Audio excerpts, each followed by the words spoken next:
पुणे जिल्ह्यातील पुरंदर तालुक्यातील कानिपनाथ यांचं वास्तव्य असलेल्या बोबगाव येथे गुरुदेव दत्त भक्त परिवाराच्या वतीनं एकदिवसीय नवनाथ पारायण सोहळा मोठ्या भक्तिमय वातावरणात संपन्न झाला।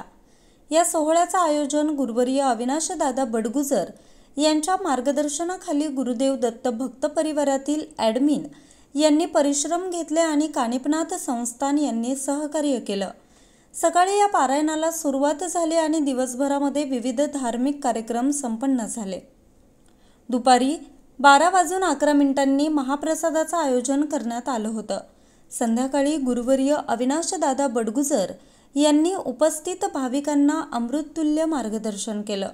या प्रसंगी विविध भागातून भाविकांनी मोठ्या संख्येने आपली उपस्थिती दर्शवली आणि या भक्तिमय वातावरणाचा लाभ घेतला। बघा, फार मोठा सिद्ध असा हा महाग्रंथ आहे नवनाथांचा। हे चरित्र ऐकलं ना तर बघा माणसाचं असं मन हरपून जातं। अरे काय चरित्र नाथांचं, किती अद्भुत लीला त्या काळात झाल्यात, काय प्रचंड शक्ती। जगत कल्याणासाठी या विभूती यांनी तप केलीत, विरक्ती साधन निर्माण केलं आणि सृष्टीचं कल्याण व्हावं म्हणून अनेक देवी देवतांना जागवलं। देवतांना सुद्धा आमंत्रित केलं। काही देवता म्हटले चल पळ, आम्हाला कार्य नाही करायचं, आम्ही विश्रांती करतोय, आम्ही कार्य करून थकलो आहेत, युद्ध करून थकलो आहेत। पण नाथांनी सगळ्यांना प्रेरित केलं आणि सांगितलं की आमच्या ह्या विद्येला मंत्राला आपण सगळ्यांनी साथ द्यावी आणि जगत कल्याणासाठी आपण पुढे यावं। तर नाथांची ही किमया फार मोठी आहे। देवतांना, सर्वच देवतांना हरवून सोडलं। त्यात मारुती, वीरभद्र, शंकराचे अवतार, कालभैरव, देवीचे गण, काही देवता, काली माता, चामुंडा माता, अशा अनेक प्रकारच्या देव्या आहेत।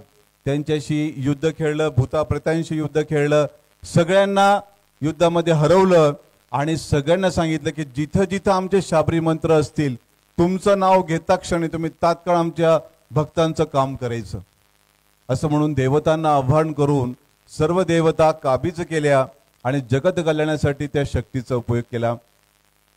आणि सगळी भूतावळ, आता विज्ञान म्हणतं जगात भूत नाही, ही सगळी अंधश्रद्धा आहे।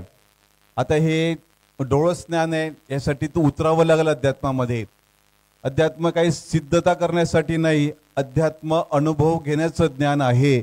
अनुभव आला तर त्या क्षणी कळतं काय काय प्रकार ह्या जगामध्ये आहेत।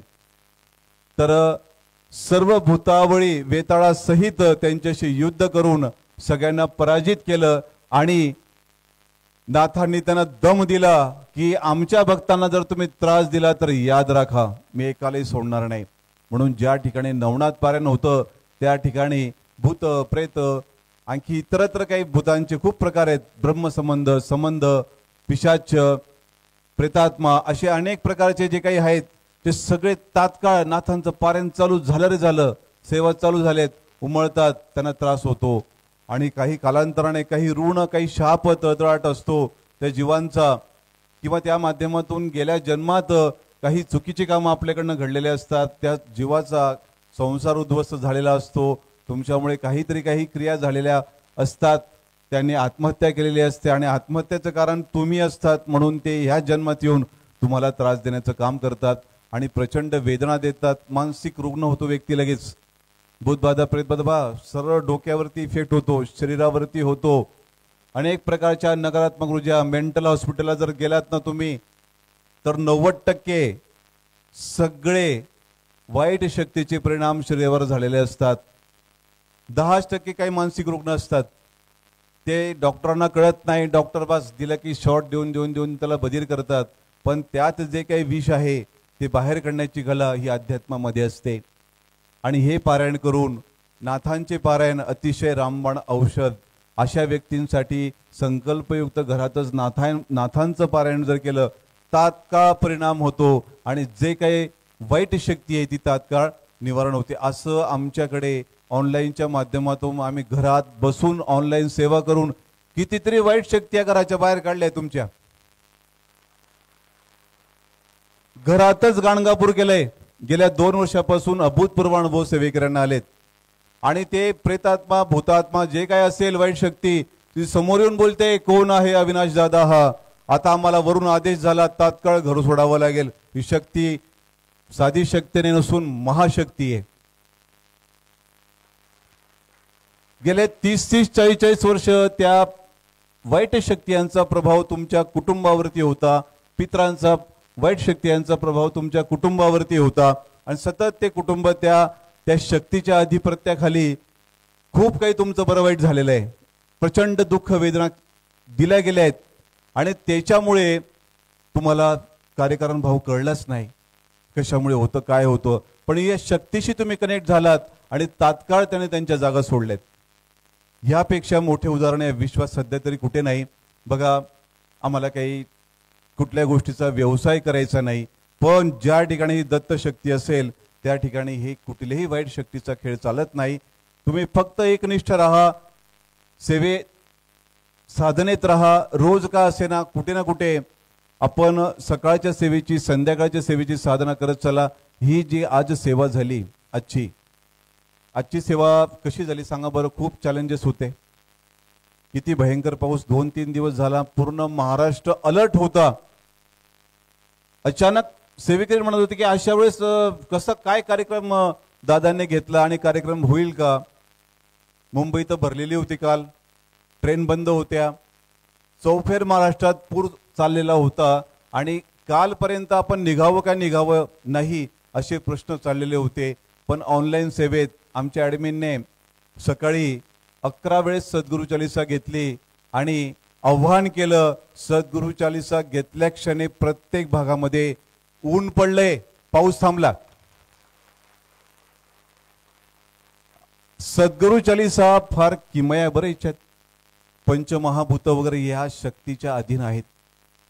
ही सद्गुरु चालिसा कोणाची कोणाला माहित नाही, पण एक सांगतो, ही एवढी महाशक्ती आहे. पंचमहाभूत आम्ही काही करू शकतो, काहीही करू शकतो, पण तुमच्या भक्तीतनं हे साध्य होईल. अनेक ठिकाणी सद्गुरु चालिसा जेव्हा म्हटली जाते तात्काळ रिझल्ट मिळतात. तात्काळ कुणी आजारी आहे, पेशंट आहे, डॉक्टर म्हणतात कठीण आहे, अचानक मनुष्य अस्वस्थ होतो.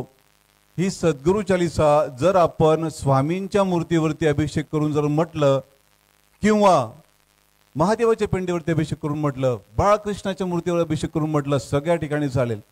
जर ते तीर्थ आपण जर दिलं ना, तात्काळ रिझल्ट, तात्काळ जागेवर रिझल्ट मिळतो. आणि जे काही तुमच्यावरती संकट आलेलं असतं हे तात्काळ निवारण होतं. या श्री गुरुदेव दत्त परिवाराचं सद्गुरु चालिसा हा आत्मा आहे. आणि इथून अभूतपूर्व अशा लीला या ठिकाणी होणार आहेत. इथं सुरुवात आहे. आता सध्या ही जी काही सुरुवात आहे बघा, एवढा पावसाचा थैमान असताना तुम्ही पुरुषार्थ दाखवून इथपर्यंत आलात आणि जे घरी राहिलेत, घाबरलेत, ते घरीच राहिलेत. त्या उत्सवाला मुकले, घेतात परीक्षा. इथं शक्ती नाही तर परीक्षा प्रत्येक कार्यक्रमात आमची घेतली जाते. अभूतपूर्व परीक्षा भक्तांसाठी घेतल्या जातात आणि त्या प्रत्येक परीक्षेला आपण उतरावं. तुमचा दृढ विश्वास आहे ना, तर तुम्ही निश्चित या ठिकाणी येणार. कुठले वादळ असो, कुठला पाऊस असो, ऊन वारा पाऊस, याला आपल्याला काही घाबरायची गरज नाही. गिरनारला आपण किती सामर्थ्याने गेलो. गिरनारनंतर हा लगेच आपण कार्यक्रम घेतला नाथांच्या भूमीत आणि हा नवनाथ ग्रंथ आपण या ठिकाणी आज प्रकाशित केलाय. बघा, खूप सामर्थ्यशाली ग्रंथ. या घरी घेऊन जाणार ना तुम्ही, आजच्या सोबत या ग्रंथासोबत तुम्ही नाथांना घरी घेऊन जाणार आहे. नाथ शक्ती. आणि आता अनुभव पहा, जसं तुम्ही घरी जाल ना, तुमच्या घरात काही असं वेडवाकडं काही असेल वाईट शक्ती, त्या ग्रंथाला पाहून बघा कशी पळते. अजिबात तुम्हाला त्याचा त्रास होणार नाही. ग्रंथ म्हणजे जबरदस्त आहे. जारण मारण उच्चाटन तांत्रिक मांत्रिक हे काही घाणेरडे अघोरी लोक आहेत ना, यांनी जे काही गावोगाव गल्ली गल्ली जे प्रयोग करतात त्याने अचानक आपल्याला त्रास होतो. आणि हा ग्रंथ पाहून त्यांची हवा टाईटच होणार आहे. ते अजिबात तुमच्या नादी लागणार नाही असा हा ग्रंथ आहे. ग्रंथ आपण घरी घेऊन जावा, त्यासाठी शंका नको. कोणी म्हणेल की आमच्याकडे आणखी ग्रंथ पडलेले आहेत, मग त्या ग्रंथांचं काय करायचं.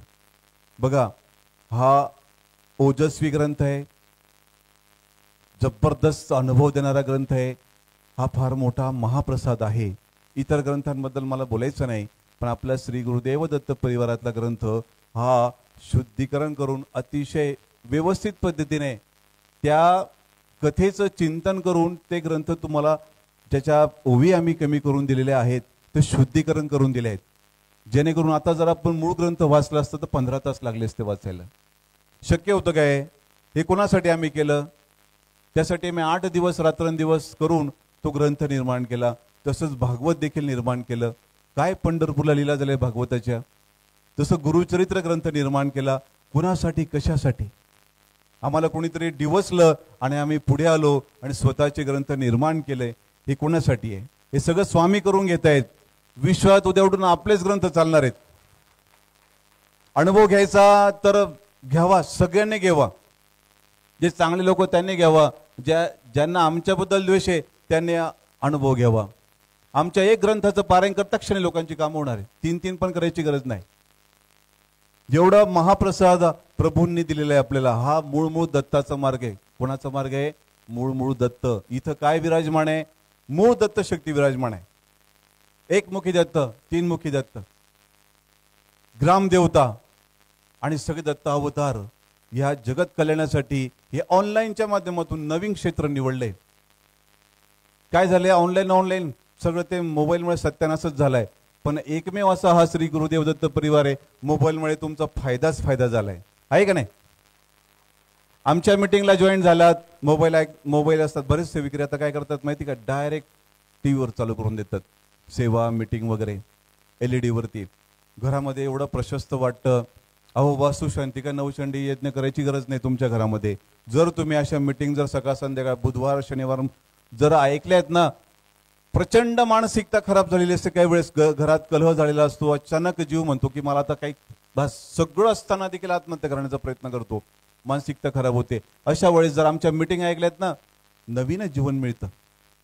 नवीन जीवन काय मिळतं? जे कुचकामे विचार असतात त्याला योग्य दिशा मिळते. हीच गुरुगीता आहे.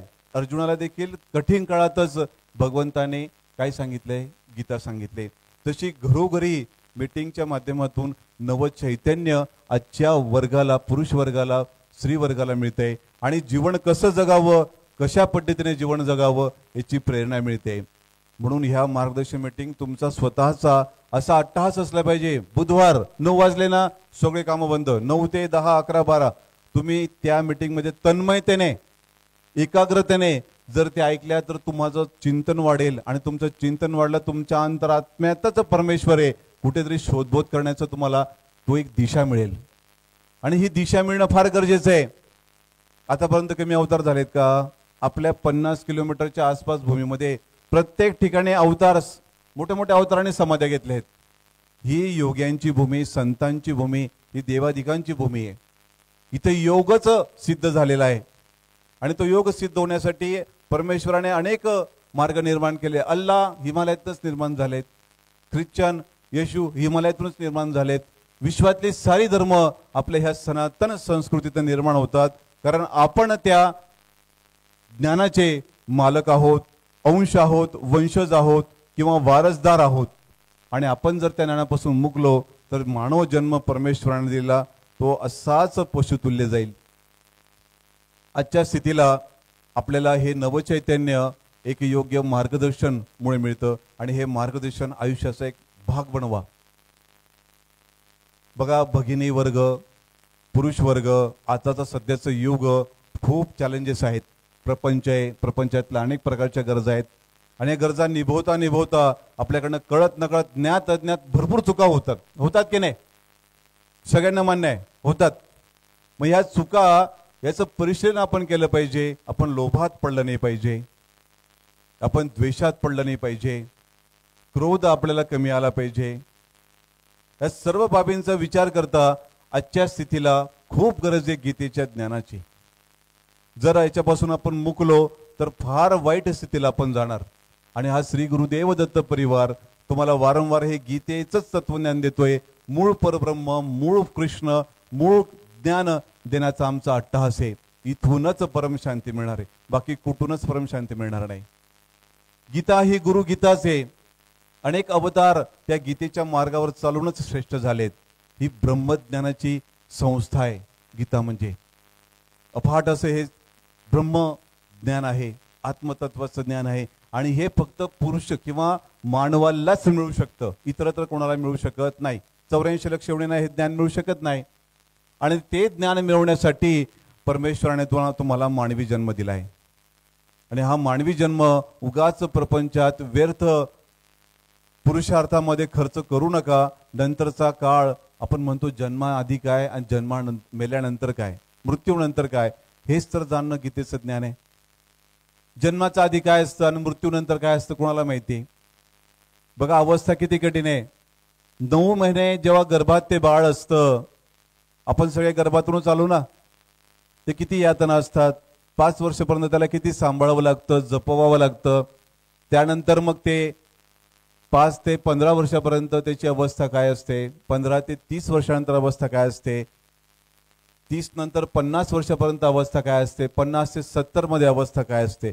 जरा विचार करा, चिंतन करा. काळ हा फार कठीण आहे, कुणासाठी थांबून नाही. आमची कळकळ आहे की सेवेकऱ्यांकडून इथून खूप प्रकारचं तप झालं पाहिजे. हे तपच झालाच. आमची कळकळ अशी तुमचे सगळे प्रपंचाचे प्रश्न सुटले पाहिजे, दुःख निवारण झालं पाहिजे आणि तुम्ही त्या भगवत ज्ञानामध्ये स्थित झाला पाहिजेत. हा माझा अट्टहास आहे. मला अनेक चॅलेंजेस आहेत. मला सगळ्यात मोठं चॅलेंज कोणाचं असेल ना तर वाईट शक्ती यांचं. खूप चॅलेंजेस आहेत, ते मला उचलून फेकणारच एक दिवस असं त्यांचं चाललंय. हा जर प्रत्येक म्हणजे कलियुग म्हणतो जरा हा जर उठला ना तर माझं युग म्हणजे मला चालणंच कठीण होऊन जाईल. मी घराघरात बसलोय, मी कणाकणामध्ये बसलोय, मी मनामनात बसलोय आणि याने जर देव मंत्र देवमय जर मनाला करून टाकलं तर मी कुठे जाऊ असं झालंय. म्हणून तो कली नाना प्रकारचे विकार, अनेक प्रकारचा ताप घेऊन आपल्या डोक्यावरती तुरा ठेवलाय त्याने आणि तो नाचतोय. आणि त्या कलीला नाश करण्याचं काम हा श्री गुरुदेव दत्त परिवार करतोय. आम्हाला कुठल्याही प्रकारचा लोभ नाही किंवा या कार्यातनं स्वार्थ नाही. हा बघा आता हा सगळं नियोजन प्रकार वगैरे हा जो भाग आहे यातून दान धर्म झाला पाहिजे. हा सगळ्यात महत्वाची गोष्ट आहे. तुम्ही पारायण केलं, तुमच्यात भली मोठी ऊर्जा तयार झाली आजच्या दिवसाला.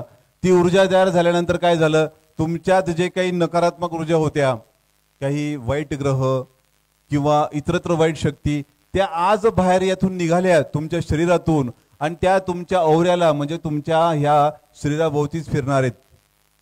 तर त्यासाठी त्यांना बाहेर काढण्यासाठी काहीतरी अन्नदान द्यावं लागतं. अन्नदान म्हणजे काय, आता तुम्हाला 7 दिवसाचं गुरुचरित्र पारायण किंवा कुठलंही पारायण सांगितलं, आम्ही सांगतो सांगता करा, ब्राह्मणाला शिधा द्या, भोग द्या किंवा ब्राह्मण जोडपं घरी जेवायला बोलवा. ब्राह्मणच का सांगतो, गाईला नैवेद्य द्या. याच्या मागचं कारण काय, तुमच्या नकारात्मक ऊर्जा तुमच्या शरीरातनं बाहेर निघालेल्या असतात पारायण करून. तर त्या ऊर्जा कुठेतरी ट्रान्सफर झाल्या पाहिजेत. ब्राह्मण देवतेच्यात खूप शक्ती आहे. त्यांना जर सांगितलं की तुम्ही आज मी गुरुचरित्र पारायण म्हणजे समाप्ती 7 दिवसाचं माझं पारायण झालंय, संकल्पित झालंय आणि हा शिधा तुम्ही घ्या, दक्षिणा घ्या काहीतरी, तर कुठेतरी त्या ऊर्जा त्या ब्राह्मणाकडे ट्रान्सफर केल्या जातात. कारण फक्त ब्राह्मणात अशी शक्ती आहे की ती ऊर्जा ग्रहण करू शकते, इतरत्र नाही ग्रहण करू शकत. किंवा गाईला आपण ज्यावेळेस नैवेद्य देतो सांगतेचा, तर गाईच्या शरीरात 33 प्रकारचे देव असतात. जेव्हा ते नैवेद्य खातात तर देवांचा आशीर्वाद मिळतो. कळत नकळत झालेल्या चुका या क्षम्य केल्या जातात. म्हणून सांगता करणं गरजेचं आहे. अनेक सेविकरी म्हणतात आम्ही 3 गुरुचरित्र केले, 3 नवनाथ केले, दादा अनुभव नाही. सांगता केली तर त्यांना माहितीच नाही सांगता कशी असते. म्हणून आज नवनाथ पारण्याची सांगता म्हणून आपण काही प्रवेश फी ठेवली होती. अन्नदान किंवा 200 रुपये हे या परिवारासाठी नाही, हे तुमचे दोष काढण्यासाठी आहे. यावेळेस आपण त्या 200 रुपये पाहू नये. 200 रुपये पाहिले तर मग पुढे आपल्याला त्याचं फळ मिळेल असं नाहीच. ती ऊर्जा तुमची आज तर निघाली आहे, पण घरी जाऊन तुमच्या अवतीभोवतीच फिरेल आणि परत केव्हा तरी चुकीचं काम झाले की लगेच ती तुमच्या हातच ट्रान्सफर होईल. आहे ते जसे ते वैसे आणि जे संकट आहे ते आणखी डबल होऊन जातं. प्रश्न सुटलाच नाही. मग हे कुठेतरी मार्गदर्शन अपूर्ण राहतं. ज्या अर्थी तुम्ही आज डुबकी मारलीये नाथांच्या शक्तीमध्ये, मारली ना डुबकी त्या ज्ञानामध्ये, मग डुबकी मारता क्षणी तुमचे कुविचार, तुमचं काही बरं वाईट जे काही असेल कर्म, ते कर्म घाबरलं, ते निघायला बाहेर करतंय, ते वाईट ग्रहांमध्ये थांबलंय, अशुभ ग्रहांमध्ये ते थांबलंय. कधीतरी ते तुम्हाला घेरतील. आणि ज्यावेळेस ते कर्म तुमच्या आवराच्या भोवती फिरते नकारात्मक ऊर्जा, त्यावेळेस कुठेतरी त्याला ट्रान्सफर होणं आहे. निसर्गाचा नियम आहे, विज्ञानाचा नियम आहे. केलेले कर्म कधीच नष्ट होत नाही. घरात तुम्ही कलह भांडण जर केल्यात ना, ते जे काही शब्दाचे उच्चार आहेत ना, व्हायब्रेशन करून ते घरात ठोकले जातात आणि ती वास्तू खराब होते, व्हायब्रेशन होतात. आणि तसं झालं तर तेच आपण बोललेले उच्चार वगैरे ती वास्तू तथास्तु म्हणत असते आणि घरात परत परत कलह होत असतात आणि आपण दुःख, कष्ट आणि अज्ञानात वासत असतो. थोडं शांतमतीने विचार जर केला तर या गोष्टींचा आपल्याला निश्चितच लाभ होतो. बघा, पारायण करत असताना आपण तर पारायण करतो, जाताना आपण सगळ्यांनी घरी व्यवस्थित जावं, कोणाकडे जाऊ नये. आणि कोणी जर समजा मध्ये आता तुमच्यातच म्हटलं चला ना, तुमचं बसचं भाडं मी देऊन टाकते चला, ती फार हुशार असते आणि दुसरी काय असते मग तिला कळत नाही, चला गोड बोलून तिने बसचं भाडं नेलं, पण तिने 12 तासाचं तप तिला थोडंफार देऊन टाकलं ना. नाही तर मी तुम्हाला चहा पाजते, चला आज संध्याकाळी येऊन माझ्याकडे या, चला आपण करूया. असं जर केलं ना तर आपलं बराचसा भाग कुठेतरी तो डायव्हर्ट होतो. ते आमचे भगवान दादा अशा बाबतीमध्ये. आम्ही जिकडे जातो ना सगळं आमचा खर्च करतात ते स्वतः.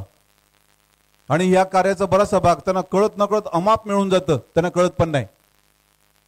सांगण्याचं महत्व की हे जे वाणी मारवडी पण असतात ना, हे दान धर्म करायला एक नंबर असतात. जैन लोक पण एक नंबर असतात. याचा अर्थ असा की त्यांच्याकडे लक्ष्मी खेळती असते. आपण कुचकामी आपण विचार करतो, अरे आपल्याला तो एवढंच आहे ना, आपण कसं करणार, दान धर्म कसं करणार, आणि लाईफ टाईम आपला हात आखडलेला असतो, कारण आपण तो कधीच मोकळा केलेला नसतो. आणि आमची अशी इच्छा आहे की तुमचं भरभरून तुम्हाला लक्ष्मी मिळावी. तुमची लक्ष्मी मिळाली ती सुखाची, वैभव, अष्टलक्ष्मी, जेणेकरून तुम्हाला त्याचा सुख मिळेल. नाही तर आजच्या लक्ष्म्या कशा कशा मिळवल्या जातात आणि ते मग कसं दारिद्र्य काढतात, नाही कसे व्यसन काढतात, कुठून एक कशी लक्ष्मी प्राप्त करतात, ती कशी तळाची असो, तर भ्रष्टाचाराची असो, शापाची असो, फक्त लोकांना पैसा पाहिजे आणि तो पैसा कसा मिळवायचा अजिबात विचार करत नाही. छोटस एक गणेश मंडळ असले, गणेश मंडळात जेव्हा वर्गणी जमा होते त्या वर्गणीत सुद्धा कुठे कुठे कसं कसं घबाड करणार नाही, कुठेतरी काहीतरी आपण काढावं ना आपला धंदा चालवावा. यानं काय होतं, त्या लक्ष्मीला कुठेतरी त्या वाईट विचारांचा, कुसंस्काराचा तो तो भास असतो किंवा ती कर्म गती तिला लागलेली असते. आणि जेव्हा तुमच्या घरात येते ना, ती दारिद्र्य, रोग, तुमचा मेडिकल खर्च वाढवते, विचार शून्य करून टाकते, अस्वस्थ करून टाकते. भरपूर तुमच्याकडे पॅकेजेस आहेत पण शेवटच्या क्षणी तुमच्याकडे पैसाच नसतो. हे सर्व अज्ञानपणे आपल्याला कळत नाही. आपली मिळकत कशी असते, आपण कसं राहावं, त्यासाठी दत्तप्रभू कसे राहतात, कसं अन्न खातात, कसा योग करतात. भिक्षाम देही या तत्वामध्ये काय, भिकाऱ्याला काय म्हणतो आपण, किती वाईट नजरेने पाहतो, पण त्या काळी दत्तप्रभू आजच्या स्थितीला सुद्धा भिक्षा मागतात. का बरं मागतात ते? नाथ सगळे भिक्षा मागणारे होते. त्यांच्या डोळ्या पा आणि त्यांची शक्ती पा, अशी चिमूड जरी फेकली ना ब्रह्मांड नष्ट करून टाकतील भस्माची, एवढी ताकद त्यांच्यात होती. गुरूंची शक्ती, ईश्वरी वाचा, बस गुरुभक्तीचं बळ, यावर नाथ श्रेष्ठ झालेत. आपण नाही एवढं करू शकत पण थोडंफार तर करू शकतो. मेल्यानंतर काय, ही बॉडीचं काय होतं माहिती ना सगळ्यांना. जर तुम्हाला वाटत असेल की आम्ही फार मोठे श्रीमंत आहेत, आम्ही आमच्या पदावरती आहेत, अहंकार आला असेल, माणुसकी नसेल, तर त्या व्यक्तीनेच एकदा स्मशानात राऊंड मारावा आणि सांगावं, बघा तुझी ही प्रॉपर्टी, बरं इथंच जायचंय तुला. स्मशानाचा काय अर्थ माहिती ना सगळा. या विश्वात कोणीच कोणाचं नाही, लक्षात घ्या, या विश्वामध्ये कोणीच कोणाचं नाहीये. सगळी नाती स्वार्थाने भरलेली आहे. एकमेव नाते परमेश्वराचं, हे स्वार्थाने भरलेलं नाहीये. आणि एकमेव नातं गुरूंचं, की तुमचं कल्याणाची इच्छा व्यक्त करणार आहे. प्रत्येक ठिकाणी काहीतरी कुठेतरी प्रत्येक नात्यात स्वार्थ आहे. आणि हा गुरु ही शक्ती तुम्हाला सांगते, हे सगळं नश्वरतेचं प्रेम आहे. खरं प्रेम शाश्वताचं आहे. अखंड प्रेम आपल्या परमेश्वरावरती करा, स्वामींवर करा. तो तुमचा अखंड जीवनाचा साथीदार आहे. आपली सावली साथ सोडत नाही तसे महाराज साथ सोडत नाही. संकट कुठलेही असो, स्वामीने विसरू नका आणि आजची केलेली सेवा परत पुनश्च एकदा सांगतो, आज तुम्ही फार मोठे इथून पुण्य घेऊन जाताय आणि हे पुण्याला घरापर्यंत न्या. घरी गेल्यावरती लगेच टॉयलेटला वॉशरूमला जाऊ नका, नाही तर सगळं ते पुण्य जे काही आहे ते वॉशरूममध्ये टॉयलेटमध्ये. घरी गेल्यावर लगेच आंघोळी नका करू.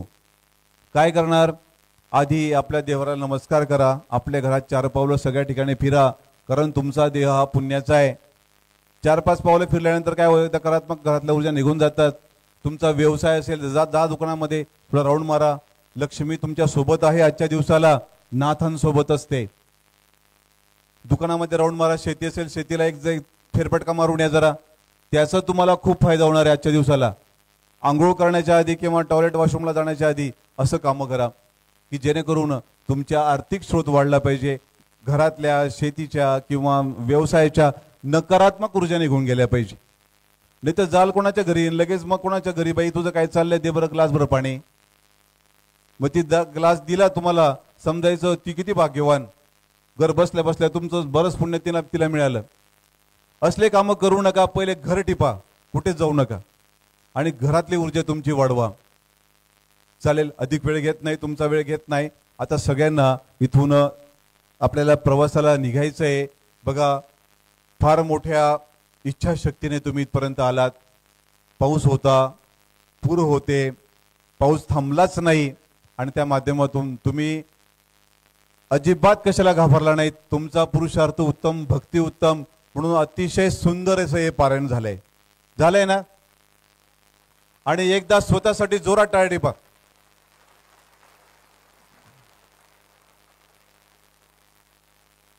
तुमच्या भक्तीला सॅल्यूट आहे का नाही. कशामुळे, काल परवाची मीटिंग सांगितली म्हणून तुम्ही घराच्या बाहेर निघालात. तिथं आम्हाला शिकवलं होते, दादा पाऊस खूप आहे, आम्ही येऊ शकत नाही. त्या पावसाची ऐसी की तैसी. चालेल का आपल्या पुढे काही? किती संकट आलेत, प्रत्येक कार्यक्रम संकटातनच होतो. माहिती आम्हाला किती संकट असतात, पण संकट आणि तारणहार कोण आहेत? आपले स्वामी आहेत, प्रभू आहेत. चालेल, आपण 5 मिनिटाचं ध्यान घेऊया आणि हे मार्गदर्शन मीटिंग संपवूया. सगळ्यांनी बसा व्यवस्थित.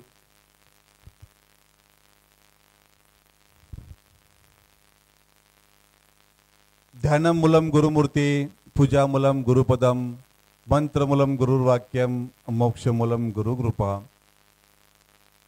बघा, विश्वातली सगळ्यात मोठी शक्ती गुरुशक्ती असते. भगवंतांनी सांगितलंय, जर ध्यान कोणाचं करायचं असेल तर गुरुमूर्तीचंच केलं पाहिजे.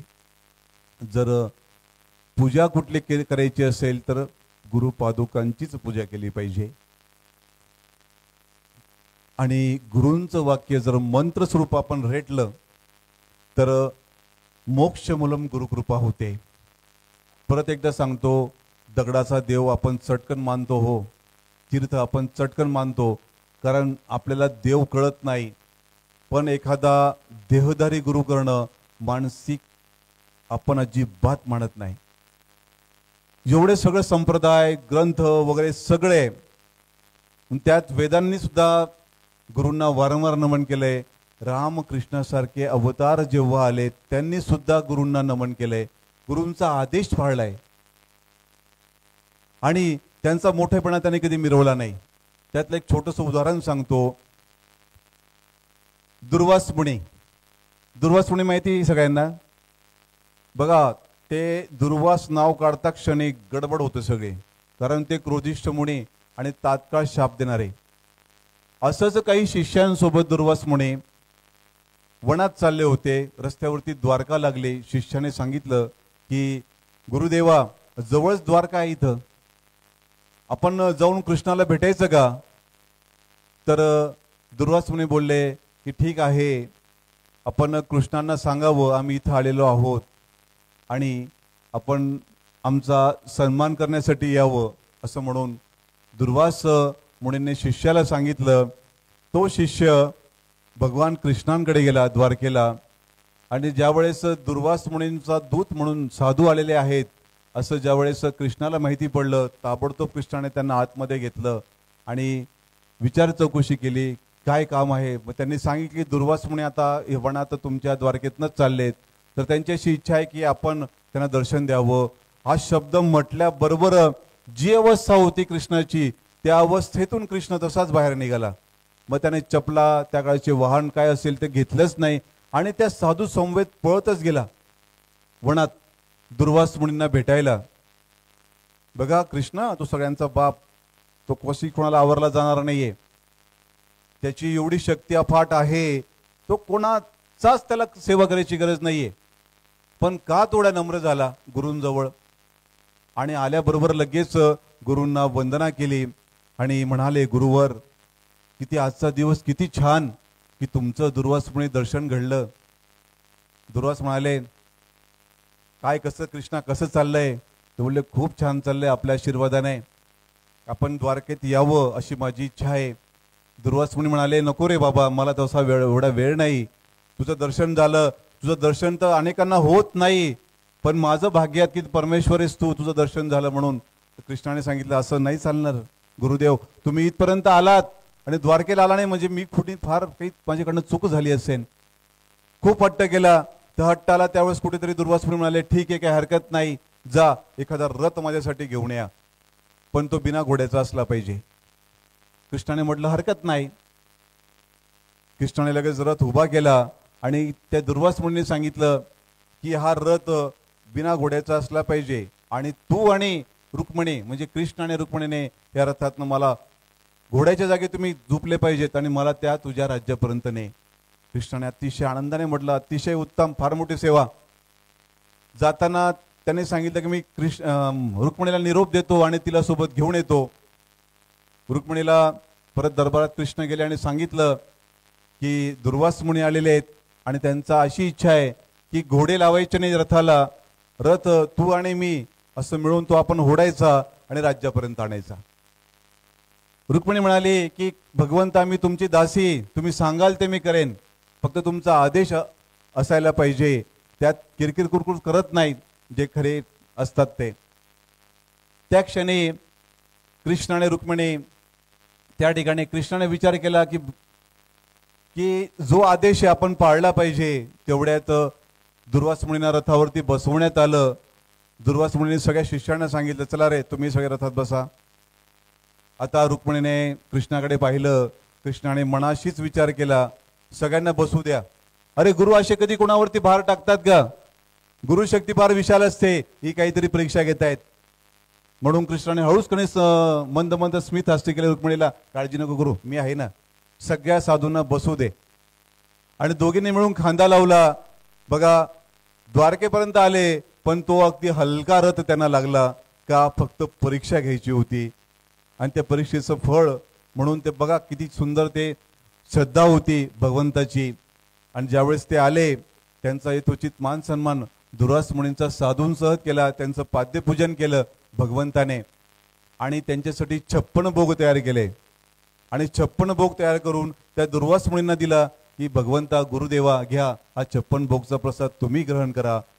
तर त्या दुर्वास मुनीने काय केलं, 56 भोग असे बाजूला चालवून दिले, नको पाहिजे मला तुझे 56 भोग. मग कृष्ण म्हणालेत, अरे गुरुदेवा तुम्ही सांगा, मी माझ्या हाताने तुम्हाला करून देतो, काय पाहिजे तुम्हाला तेवढं सांगा. ते बोलते, मला खीर पाहिजे, खीर करून दे, दुधाची खीर. स्वतः कृष्णाने त्यांच्यासाठी खीर केली आणि त्यांना ती समोर आणली. त्यांनी काय केलं, एक चमचा उचलला आणि ती खीर प्राशन केली आणि म्हटलं, चल ही सगळी खीर तुझ्या अंगाला लाव. कृष्णाला सांगितलं अंगाला खीर लाव म्हणून. कृष्णाने काय केलं, कुठल्याही गोष्टींचा विचार केला नाही, काहीच नाही. अरे गुरुदेवांची आज्ञा आहे, याच्यामागे फार मोठं काही रहस्य असेल. बघा, तो देव पण त्या तत्वाला कसा समोरे आला. त्याने ती खीर घेतली आणि सर्वांगाला लावली, पूर्ण गरम गरम खीर, विचार पण नाही केला. आणि नम्रतेने म्हटला, गुरुदेवा बघा बरं, तुम्ही ती मला दिलेली खीर फार मोठा प्रसाद आहे, पण मी ती पायाला लावणार नाही, कारण माझ्या गुरूंचा प्रसाद आहे, मी ती पायाला लावणार नाही. ज्या अर्थी त्याने खीर सर्वांगाला लावली, तो जरी परमेश्वर असला, तात्काळ नंतर युद्धच होतं. त्याचं पूर्ण शरीर वज्रासारखं झालं भगवान कृष्णांचं आणि ते वज्रासारखं शरीर झालं आणि युद्धामध्ये त्याला बरेच बाण लागलेत जे अर्जुनाकडे यायचे. ते वज्रासारखं शरीर असल्यामुळे त्याला त्याचा त्रास झाला नाही. ही कोणाची कृपा? गुरूंची कृपा. पण त्याने पायाला लावलीच नाही, त्याचं मरण कुठे होतं? पायात. एक बाण त्या आदिवासीचा लागला आणि तो त्या